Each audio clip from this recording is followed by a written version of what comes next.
আসসালামু আলাইকুম। জগন্নাথ বিশ্ববিদ্যালয়ের প্রতিষ্ঠার ২ দশক পর আজকে জগসু বা কেন্দ্রীয় শিক্ষার্থী সংসদ ও হল সংসদ নির্বাচন অনুষ্ঠিত হয়েছে। এটি ২১ বছরের ইতিহাসে প্রথমবারের মতো ভোট সংঘটিত হয়। আজকে একটি অপ্রীতিকর ঘটনা ঘটে অনেক ঘটনার মাঝখানে। হেনস্থার অভিযোগ শিবির সমর্থিত ভিপি প্রার্থীর স্ত্রীর।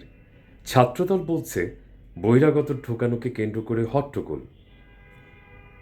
রিপোর্টে বলা হয়েছে জগন্নাথ বিশ্ববিদ্যালয় কেন্দ্রীয় শিক্ষার্থী সংসদ জগসু নির্বাচনে ইসলামী ছাত্র শিবির সমর্থিত অদম্য জবিয়ান ঐক্য পরিষদের সহসভাপতি ভিপি প্রার্থী রিয়াজুল ইসলামের স্ত্রী মাহিমা আক্তারকে হেনস্থা করে পুলিশে দেওয়ার অভিযোগ উঠেছে ছাত্রদলের বিরুদ্ধে।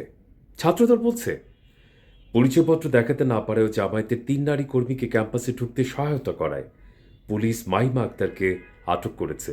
কিন্তু মাহিমা আক্তার তার আইডি কার্ড বা পরিচয়পত্র কিন্তু প্রদর্শন করেছিল। এটা আসলে একটা ব্লেম গেমের রাজনীতি, যেটা চিরাচরিত।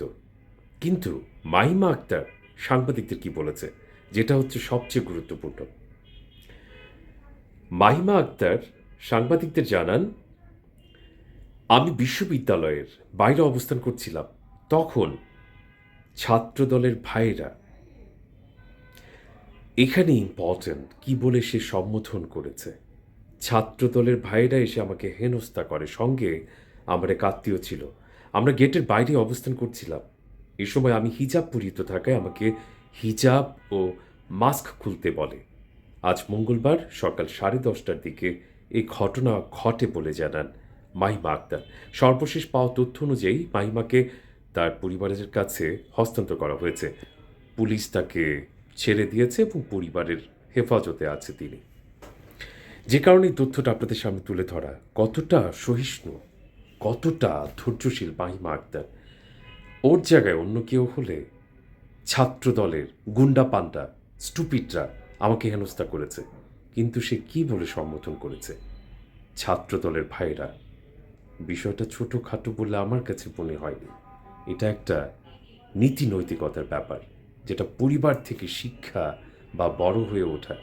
সে নীতি নৈতিকতার একটি বড় উদাহরণ বা দৃষ্টান্ত সে ছাত্রদলকে বা ওদের যারাই ছিল তাদেরকে ভাই বলে সম্বোধন করেছে।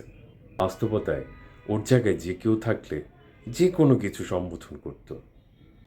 আপনার কি মনে হয় জানাতে পারেন। ভালো থাকবেন, ভালো রাখবেন আপনার পরিবারকে। আল্লাহ হাফেজ।